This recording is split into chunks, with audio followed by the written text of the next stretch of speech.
नमस्कार साथियों। आज हम टॉपिक ले रहे हैं टीचर रिक्रूटमेंट के रिटन एग्जाम में किन किन टॉपिक से ज्यादा क्वेश्चन पूछे जाते हैं। तो most expected topics being touched in the teacher recruitment exam, KVS, NVS, EMRS, Delhi board और भी स्टेट बोर्ड्स के। तो हालांकि क्वेश्चंस जो है सिलेबस और सिलेबस के साथ साथ अपने पैटर्न से डिफरेंट एग्जाम्स में पूछे जाते हैं, लेकिन जो एक्सपेक्टेड टॉपिक्स हैं, बहुत ही इंपॉर्टेंट टॉपिक्स हैं, इनसे पूछा ही जाना है, वो जरूर हम आपसे बात करेंगे। तो पहला है पेडागोजी से। आप समझ लीजिए पेडागोजी से मैक्सिमम क्वेश्चन किसमें से आएंगे? चाइल्ड डेवलपमेंट से। चाइल्ड डेवलपमेंट में क्या क्या कि बहुत सारे जैसे उसके सिद्धांत हैं, पियाजे है, वाइगोत्स्की है, कोलबर्ग्स हैं, इन सब से रिलेटेड क्वेश्चंस आएंगे। या बाल विकास की अवस्थाएं कौन सी होती हैं, उनकी क्या विशेषताएं हैं, या सीखने लर्निंग से रिलेटेड सीखने के कितने प्रकार होते हैं, क्या क्या उनकी प्रक्रिया है और सीखने के कारक क्या हो सकते हैं। तो ये चाइल्ड डेवलपमेंट से हो गया। इसी पेडागोजी में टीचिंग मेथड्स भी आ जाती है। टीचिंग मेथड्स में तरह तरीके के टीचिंग मेथड्स, जैसे प्रश्नोत्तर विधि है, व्याख्यान विधि है, प्रयोगात्मक विधि है, इन पे आधारित प्रश्न हो सकते हैं। अधिगम लर्निंग के सिद्धांत और शिक्षण में उनका क्या प्रयोग होता है, उस पे भी क्वेश्चंस होंगे।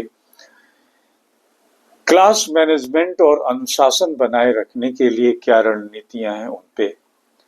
और तीसरा उसी पेडागोजी का पार्ट है असेसमेंट एंड इवैल्यूएशन।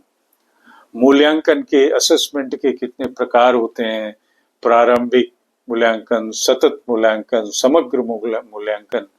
और परीक्षण कितने प्रकार के हो सकते हैं? टेस्टिंग में वर्णनात्मक प्रश्न हो सकते हैं, वस्तुनिष्ठ प्रश्न कैसे हैं, आंतरिक आंकलन कैसा है, ये सब चीजें आपके, ये मान लीजिए कि ये तो किसी भी बोर्ड में पूछे ही जाने। तो एक हो गया पेडागोजी।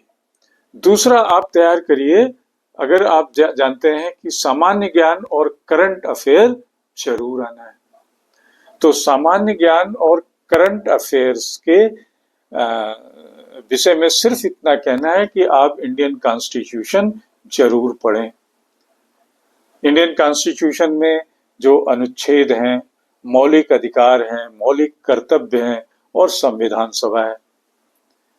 अगर आप शिक्षा के क्षेत्र में वर्तमान घटनाएं देखें तो नई शिक्षा नीति को जरूर पढ़िए। राष्ट्रीय और राज्य स्तरीय शिक्षा में क्या क्या सुधार हुए हैं, उन पे जरूर एक स्टडी करिए। तीसरा पार्ट है सामान्य ज्ञान और करंट अफेयर्स में भारत का इतिहास, भूगोल और सामान्य विज्ञान। जैसे इतिहास, भूगोल और सामान्य विज्ञान में आप पढ़िए स्वतंत्रता संग्राम, भारतीय राष्ट्रीय आंदोलन, पहाड़, नदियां, वैज्ञानिक घटनाएं, ये सब पढ़िए। अगर हाँ, एक और इसके बाद आता है कि सब्जेक्ट साइंटिफिक नॉलेज। तो सब्जेक्ट साइंटिफिक नॉलेज में हिंदी, इंग्लिश, मैथ्स और साइंस एक ही जनरल होंगी। तो अगर हिंदी का है तो उसमें हिंदी व्याकरण, अलंकार, छंद और प्रसिद्ध साहित्यकारों के बारे में पढ़िए। मुहावरे, लोकोक्तियां और उनके प्रयोग पढ़िए। अगर इंग्लिश देख रहे हैं तो उसके ग्रामर में, उसके वोकैबुलरी, कॉम्प्रिहेंशन और इंग्लिश लिटरेचर से रिलेटेड क्वेश्चंस। मैथ्स है तो संख्या संबंधी अनुपात और समानुपात, औसत, प्रतिशत, लाभ, हानि, जितने भी गणित, ज्यामिति जितने हैं वो सब पढ़िए।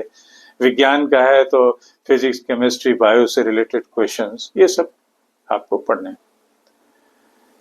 चौथा पार्ट आपको कवर करना है लॉजिकल रीजनिंग का। लॉजिकल रीजनिंग्स में 4-5 तरीके की रीजनिंग जरूर आती है। 80% क्वेश्चन 90% इन्हीं से होते हैं। जैसे ब्लड रिलेशन से रिलेटेड क्वेश्चंस होंगे, टाइम एंड डिस्टेंस से रिलेटेड क्वेश्चन होंगे, देन लॉजिकल क्लैसिफिकेशंस हो सकता है, या कोडिंग डिकोडिंग हो सकती है। तो ये आपकी लॉजिकल रीजनिंग के क्वेश्चंस हो सकते हैं। पांचवा एक और टॉपिक आपको कवर करना है, history and development of education, शिक्षा का इतिहास। शिक्षा के इतिहास में क्या पढ़ना है? भारत में शिक्षा का इतिहास क्या है, प्राचीन मध्यकालीन दोनों में शिक्षा प्रणाली कैसी होती थी, वर्तमान में शैक्षणिक आयोग और नीतियां क्या है, कोठारी आयोग, राधा कृष्ण आयोग और ये सब नीतियां। तो ये शिक्षा का इतिहास पढ़ना है। कंप्यूटर नॉलेज भी एक पार्ट होता है आपकी टेस्टिंग का। तो कंप्यूटर नॉलेज में ऐसा ज्यादा नहीं है कि आपको एक्सपर्ट होना, लेकिन बेसिक कंप्यूटर और इंटरनेट के बारे में जानकारी होनी चाहिए। MS ऑफिस आपको मालूम होना चाहिए, इंटरनेट क्या है, ईमेल क्या है, और बेसिक कंप्यूटर टर्मिनोलॉजी, इतना मालूम होना चाहिए। और साथ में कंप्यूटर की उपयोगिता क्या है, तो उपयोगिता में उसका उपयोग और महत्व, तो इतना आप जान जाए तो ये आपका कंप्यूटर नॉलेज हो गया। इतना। सातवीं चीज आपको देखनी है, शिक्षक के गुण और नैतिकता, qualities and ethics of a teacher. शिक्षक के आदर्श गुण क्या होते हैं, ये आपको क्वेश्चंस में आएंगे। धैर्य, सहनशीलता क्या होती है, अनुशासन क्या होता है, और शिक्षण में, शिक्षक में नैतिकता, कंटेक्चुअल क्वेश्चन होंगे, नैतिकता और ईमानदारी का महत्व। तो ये 7 जो सिलेबस से रिलेटेड पार्ट हैं जिन पे अभी हमने बात करी, इन पे जरूर ध्यान देना है। क्या? लेट मी रिमाइंड, शिक्षक बनने के लिए ये 7 चीजें ध्यान देनी है। एक तो पेडागोजी पे काम करना है, दूसरा जो है आपको general knowledge and current affair देखनी है, तीसरा जो है सब्जेक्ट स्पेसिफिक नॉलेज लेना है, चौथा लॉजिकल रीजनिंग पे काम करना है, पांचवा history and development of education जरूर पढ़नी है, छठवां कंप्यूटर नॉलेज होना चाहिए, और सातवां qualities and ethics of a teacher. अगर आप इन सबको करते हैं, अच्छे से समझते हैं, मॉक टेस्ट और मॉक इंटरव्यू में अपने को इन्वॉल्व करते हैं, तो आप जरूर जो है रिटन एग्जाम क्लियर करेंगे। मेरी शुभकामनाएं। आपको कैसा लगा, कुछ और भी क्वेश्चंस हैं आप कमेंट बॉक्स में डाल के पूछ सकते हैं। साथ में चैनल @Mr. Sudeep 10 को शेयर एंड सब्सक्राइब जरूर करें। नमस्कार।